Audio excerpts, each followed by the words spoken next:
Face à la montée rapide des eaux et à des risques d'inondation élevés, le Maroc a déclenché l'une des plus vastes opérations d'évacuation préventive de ces dernières années. Une décision lourde, prise dans l'urgence, pour éviter que la météo ne se transforme en drame humain.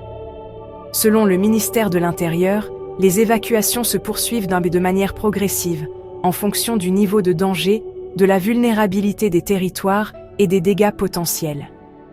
Tous les moyens logistiques ont été mobilisés pour déplacer les populations dans des conditions de sécurité jugées satisfaisantes par les autorités. À ce stade, 143 164 personnes ont été mises à l'abri dans plusieurs provinces.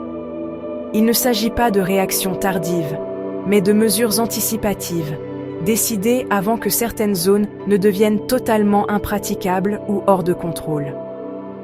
La situation est particulièrement critique dans la province d'Al-Hoceima, où plus de 110 000 personnes ont dû quitter leurs habitations. Relief accidenté, proximité des oueds, infrastructures fragilisées. Tous les facteurs de risque sont réunis. Le nord du pays se retrouve en première ligne. D'autres provinces sont également concernées, notamment Kénitra, Sidi Kassem et Sidi Slimane.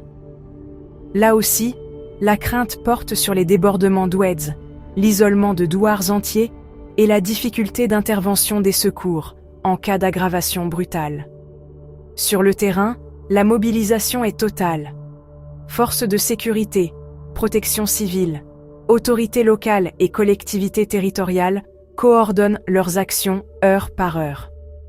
Dans la province de Sidi Slimane, à Douar Soualem, des unités spécialisées des forces armées royales sont intervenues toute la journée pour évacuer les habitants exposés, malgré des accès rendus difficiles par les eaux.